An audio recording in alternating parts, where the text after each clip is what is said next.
Yo, what's up guys? It's Noah here, and in today's video, going to be talking through a couple player props I like on Prizepicks for tonight's NBA slate on Thursday, April the 6th.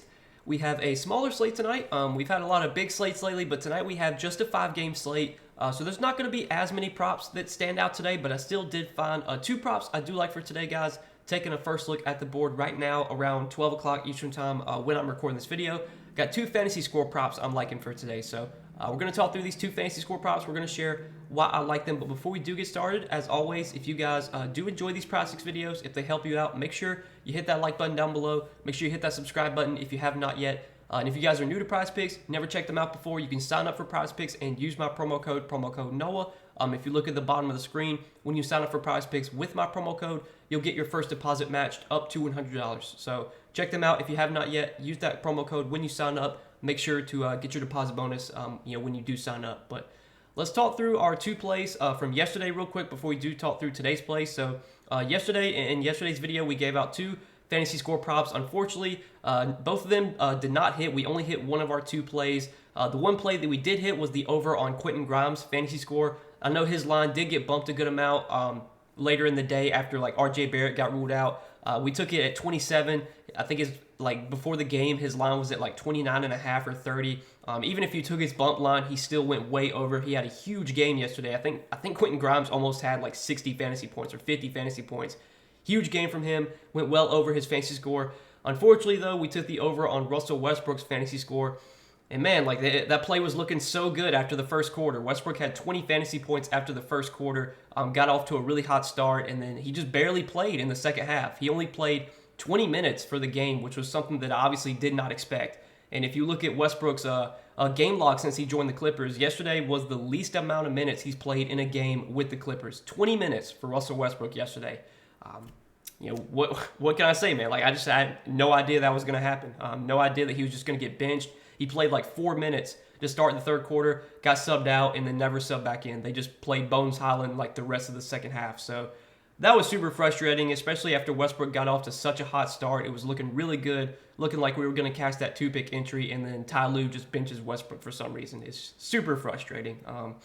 But we're back at it today, man. Hopefully no bull crap today. Hopefully our guys just play normal minutes and stuff like that. But let's talk through these two picks that I like for this Thursday slate. So the first play I want to talk about, we're going to go to Zach Collins' fantasy score, and this is one that I do like for today. We got the Blazers and the Spurs playing, two teams that really have nothing to play for right now. That's something that you definitely want to be a little cautious with at this point in the season when you're taking player props. Kind of think about what teams have something to play for, what teams don't, especially teams that don't have something to play for that are going to be in the playoffs. That's something that I think you definitely need to monitor. We're kind of already seeing like Denver has like their entire starting lineup questionable for today, and I would be very surprised if any of those guys play, like Jokic, Jamal Murray, because Denver is locked into the 1 seed. They have nothing to play for, so that's why you don't see any Denver props on the board right now. They're probably going to sit all their guys. Philadelphia, like I don't know if Philadelphia can really move up or down in the standings, so I'd be a little cautious with Philadelphia guys today. Don't know if they'll get like huge minutes. But this game between the Spurs and Blazers, neither one of these teams have had anything to play for a while now. So I think we can expect them to treat this just like any other game. And Zach Collins, in competitive games lately, he's been playing about like 30 to 32 minutes. If you look at his game log, he's only gone over this fantasy score line in 2 out of his last 5 games. But some of these games, for one, he's had some tough matchups against Boston, against Milwaukee. Last game against Sacramento, he did foul out in that game, and he only played 23 minutes. Was still really productive, had 27 fantasy points in those 23 minutes. But like the game against Milwaukee, I'm pretty sure that game was a blowout. Zach Collins only played 23 minutes. But against Atlanta, he played 31. Against Boston, he played 31. Against Utah, he played 31. The game before that, game before Atlanta, he played 36 against Memphis. He played 28 against Orlando. He played 30 against OKC.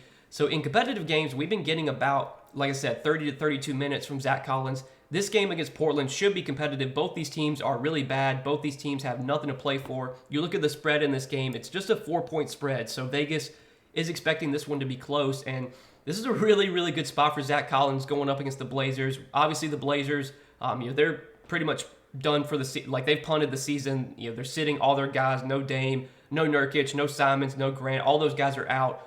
So we're going to see like a lot of backups, obviously, for Portland. And Portland's defense has been really bad lately. On the season, they've been the fourth worst defensive team in the league in terms of defensive rating. The Spurs this season have been the worst defensive team in the league in terms of defensive rating. So both these teams are really bad defensively. The Spurs, they do play at a top 5 pace. So I think this game should be played at a relatively fast pace. Again, neither one of these teams play defense, so there should be plenty of points scored in this game. And you look at Zach Collins, like since he's been a starter, since taking over as a starter for Jakob Poeltl, he's been a really productive player. Obviously, the Spurs are missing some guys right now, and we're kind of seeing Collins take on an even bigger role.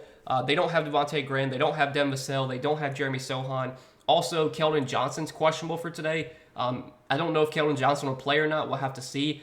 They might bump Zach Collins' fantasy score if Keldon Johnson gets ruled out. I'm not 100% sure on that. But if you look at Collins' numbers this season without Graham, Vassell, and Sohan, he's averaged 1.11 fantasy points per minute. So on average, when he plays 30-plus minutes with all these guys out, with the rates that he has, he's typically going to put up, 33, 34 fantasy points at least. And especially in a really good matchup like this against Portland, I think Collins' production should be even better in this spot. And this is also a revenge game for Zach Collins. I think he was drafted by the Blazers. He played with the Blazers for a while, but the Blazers really never gave him like a super big role. He was always just kind of like a bench guy that wouldn't play too much.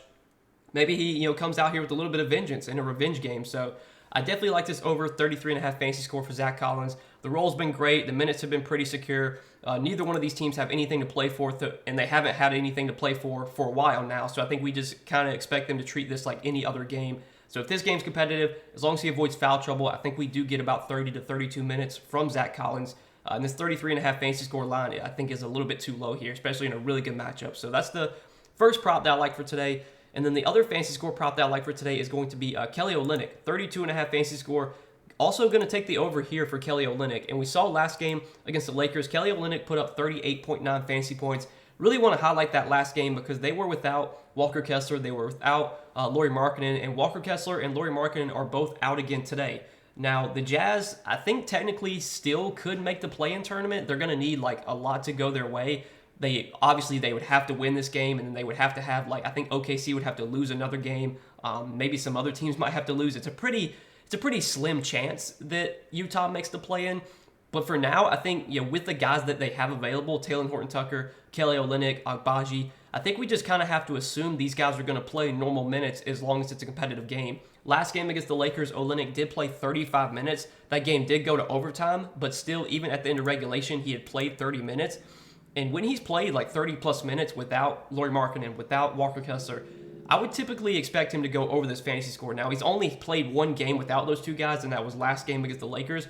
But if you look at his points per minute this season without Markkanen, without Kessler, plus you can also take Jordan Clarkson off the floor because Jordan Clarkson's out right now. Colin Sexton is out for this game. And then Jared Vanderbilt, Mike Conley, Malik Beasley, all those guys are not on the team anymore. Take a look at Olynyk's numbers with all those guys off the floor. It's kind of a small sample size. He's only played 78 minutes with all those guys off the floor, but he's averaged 1.2 fantasy points per minute in that sample. And Kelly Olynyk is a guy that can do kind of everything when he's on the floor. He can score, he can rebound, he can get defensive stats, he can get assists as well. And I think the matchup against OKC is pretty good here. OKC's defense has been solid this season, but where they've really struggled is kind of down low against bigs. They've been really bad at rebounding wise, so I think this is a spot where we could see Kelly Olynyk really maybe eat up on the glass. I know recently, I think it was the game against Brooklyn, he had like 15 rebounds in that game. So Kelly Olynyk's one of these guys that can do everything when he's on the floor. He's a good per minute producer. I think as long as this game's competitive, he plays probably about 30 minutes, maybe more. 32.5 fantasy score. I think he's got a good chance of going over this. The offense is going to run through Talen Horton-Tucker and Kelly Olynyk. Those are going to be the two guys doing a lot of the heavy lifting for this Utah team right now. So those are the two plays I do like for today, guys. Zach Collins over 33.5 fantasy score. Kelly Olynyk over 32.5 fantasy score. Hopefully, no BS today. Hopefully, our guys play normal minutes, no foul troubles, no blowouts. Again, felt like we should have won yesterday, but Westbrook just randomly getting benched was super frustrating, especially after he got off to such a hot start, man. I was feeling so good about the Westbrook play, and then he just doesn't play it like at all in the second half. Plays like 4 minutes the entire second half. Super, super frustrating. But we'll move on to today, and again, hopefully we can make some money today. But I appreciate you guys watching this video. Hope you guys did enjoy. Make sure you hit that like button down below before you guys do get out of here. Hit that subscribe button if you have not yet. And again, go check out Prizepicks. If you're not signed up for Prizepicks yet, you can sign up and use my promo code Noah. When you sign up with my promo code, Prizepicks will match your first deposit up to $100. So be sure to check them out. If you have not yet, make sure to use that promo code when you do sign up. But good luck on this Thursday slate, guys. Appreciate you all watching the videos, supporting the content. We'll see you guys in the next one. Peace.